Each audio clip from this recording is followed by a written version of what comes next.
Salut à tous, aujourd'hui on va parler de Thor 3 Ragnarok que j'ai vu avec Anna. Salut.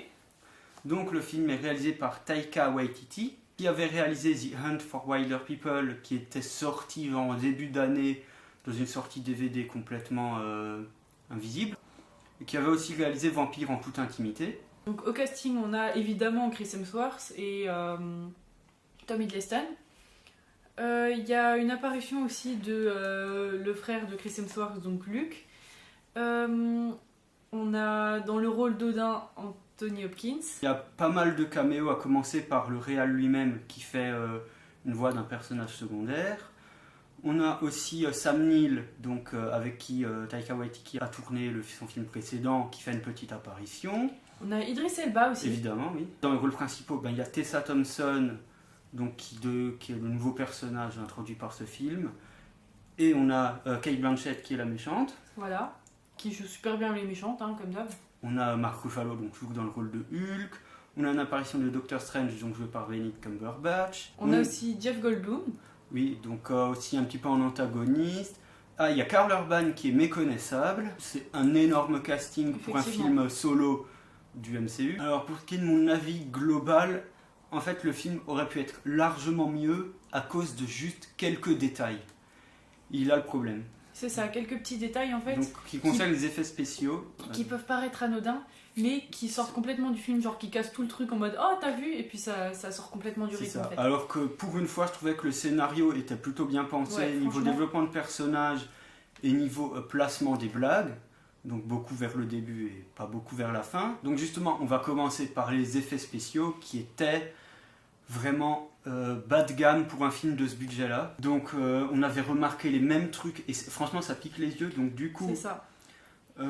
c'était ouais sur le pont. Sur le pont, donc près du une scène Bifrost. à la fin, c'est ça, près du Bifrost. En gros, il y a une scène qui est assez similaire à l'Exode, on va dire, donc dans la Bible, où tout le peuple avance, genre dans une même direction. Et moi, le premier truc que j'ai pensé, je ne l'ai pas dit tout de suite, c'est que en gros c'était l'Exode, mais sur roulette.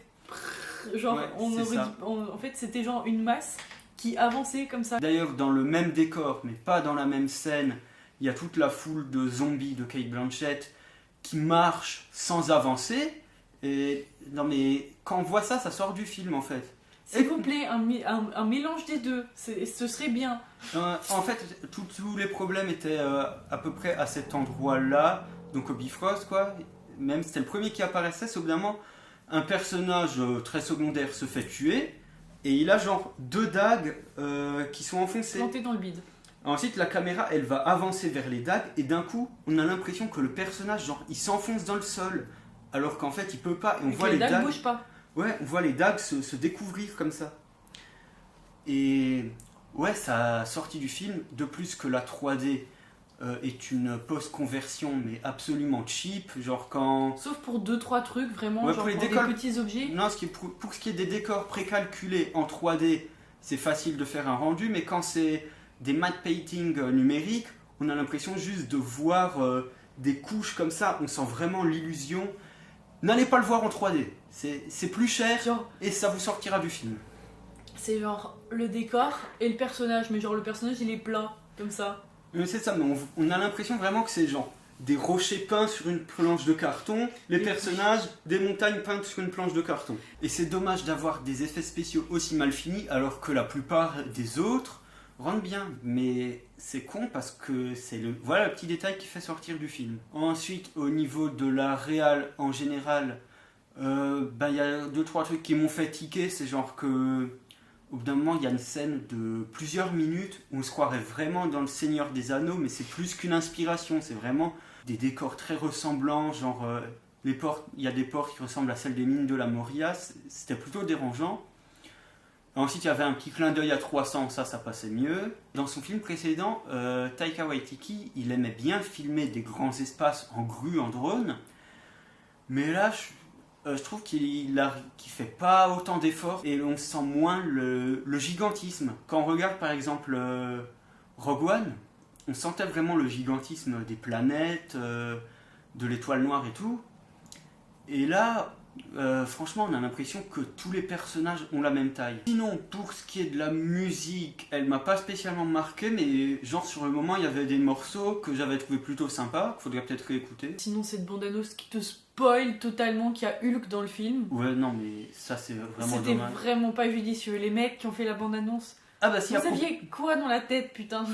Eh ben, à propos de musique et de bande-annonce, si, en fait, là, il y avait une musique marquante, c'est justement celle qui était dans la bande-annonce. Au moins, elle est réutilisée dans le film. 2 fois. Ouais, et ça, Au c'est début cool. et à la fin. Parce que des fois, on a des bandes-annonces qui ont des Ouais. musiques spéciales de bande-annonce qu'on retrouve jamais. Tristesse. Du coup, là, plutôt un bon point. Alors, un des bons points du film, c'était les quelques décors réels qu'il y avait.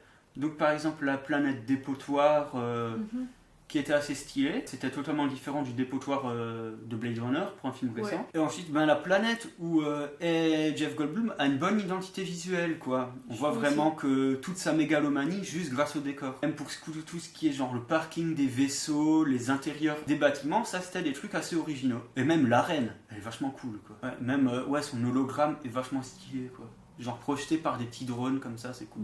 Alors ensuite, pour ce qui est du rythme du film, il fait 2h11, c'est ça? Et il passe assez vite, mais on a quand même le sentiment d'avoir voyagé aux confins de la galaxie, quoi. C'était le but du film en même temps. Ouais. Et il arrive assez bien à mélanger l'arc Ragnarok et l'arc Planète Hulk assez subtilement. Et justement, un des reproches qu'on faisait assez souvent à Marvel, c'est que les films sont pas souvent connectés les uns aux autres. Par exemple, Iron Man 3, pourquoi il n'y aurait pas Captain America qui viendrait l'aider?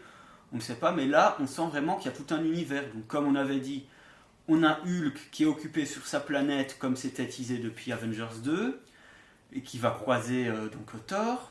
Et après, ils vont voir. Et sur une planète qui ressemble aux planètes qui peuvent être visitées dans les Gardiens de la Galaxie.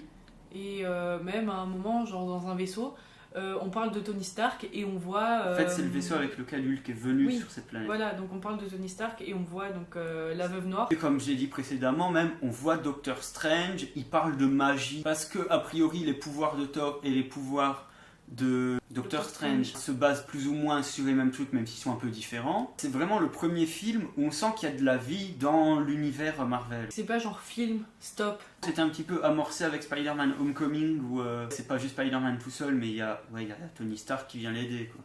Et à la fin, Infinity War est bien teasé quand même. Oui. De ouf. Et donc du coup, pour le jeu des acteurs, t'avais un truc à dire en particulier? Benedict Cumberbatch, en 5 minutes, il vampirise tout le film. C'est vraiment celui qui joue le mieux dans le film. Ensuite, ça fait 30 minutes que je tombe. J'ai bien aimé Jeff Goldblum aussi. Kate Blanchett, comme on l'a dit, elle joue très bien les méchantes. C'est une folle. Elle a un petit peu dissimulé sa voix qui est très caractéristique. Ouais, qui est très caractéristique. Ouais, du coup, elle a fait un effort là-dessus, c'est sympa. Je trouve qu'elle fait très Cruella, cette femme. Oui, non, et Karl Urban, comme j'ai dit, il est méconnaissable, que ce soit physiquement ou dans son jeu. Dernier truc à propos du jeu des acteurs, Anthony Hopkins, en fait, j'ai l'impression que plus les films Thor avancent, mieux il joue. Dans le premier, il était complètement absent, dans le deuxième, il était plutôt là. Et là, vraiment, il est même à fond, quoi. On enchaîne sur les personnages. Franchement, tous les personnages qui sont ajoutés, on arrive à les retenir, ils étaient vraiment bien écrits, quoi. Le personnage de Tessa Thompson, c'est l'amour de ma vie. Ouais, toi non, aussi. mais... On se bat. Non, mais en plus, ce qui est dingue, c'est qu'elle n'a pas besoin de beaucoup de temps pour être développée, et pourtant, on la retient très bien. Il y a juste le personnage de Kate Blanchett qui arrive un petit peu comme un cheveu sur la soupe. Genre, on apprend son existence 2 minutes après, on la voit. Bon, ça reste quand même une méchante assez simple. Avec des motivations assez banales, une méchante de film. Et même au niveau de quelques personnages secondaires, par exemple celui dont la voix est faite par le réal, c'est des comic relief assez sympathiques, quoi. Et même pas trop lourd, en fait. Et enfin, le grand maître, donc le personnage Jeff Goldblum, comme on l'a dit, genre rien que les décors, ils arrivent à retranscrire et à développer le personnage. Alors, j'ai un peu la flemme de chercher le nom du truc, ça va me revenir peut-être plus tard. Mais les cinéphiles savent de quoi je parle. Ce test. Quand il y a 2 personnages féminins, il faut qu'ils parlent et qu'ils parlent d'autre chose que de mecs. Et de cul. Et pour un film avec 2 personnages de 2 camps opposés, 2 femmes puissantes et fortes, c'est un peu dommage que ce film ne réussisse pas ce test. Et si tu veux faire un film avec des tendances féministes, le fais pas à moitié, putain. Fais comme Mad Max. Ouais, et surtout, pour Marvel qui tient à mettre beaucoup de personnages d'ethnies différentes et qui prévoient de faire le film Captain Marvel, ils auraient pu faire un petit effort. Toi, en conclusion, t'aurais à dire quoi? Que c'est dommage parce qu'ils ont écrit plutôt un bon film, mais au final, genre, quelques petits points noirs viennent vraiment entacher le film. C'est ça en fait, le mot dommage, c'est le premier que j'allais dire. Ouais. En fait, depuis le début de l'année, j'avais plutôt aimé les films du MCU. Par rapport aux années précédentes, ils m'avaient vraiment déçu, notamment à cause de l'humour qui était omniprésent. Là, on avait une bonne montée, mais ça redescend un petit peu à cause de ce film-là, parce que s'il n'y avait pas eu ces erreurs-là, ça aurait pu être, je crois, un des meilleurs films du MCU. On espère quand même que le prochain film du MCU aura des effets spéciaux un petit peu moins bâclés. Enfin, surtout Infinity War, vu qu'il y aura tellement d'action dedans. Apparemment, ça va être puissant, quoi. Ouais, faut qu'ils envoient le pâté niveau effets spéciaux. Et s'ils le font pas, on va être très pas content. Et que niveau écriture, ouais, ils continuent là-dessus. Franchement, En tout cas, si vous êtes plutôt fan du MCU, je pense pas que ça va vous décevoir. Bon, je pense pas non plus que c'est le film qui pourrait vous faire aimer le MCU à cause de ces quelques points noirs. Et en tout cas, n'allez pas le voir en 3D, c'est le plus important. En tout cas, merci d'avoir regardé la vidéo. N'hésitez pas à donner votre avis sur le film en commentaire, à vous abonner et surtout à partager la vidéo. C'est le plus important pour nous. Nous, on vous dit à plus.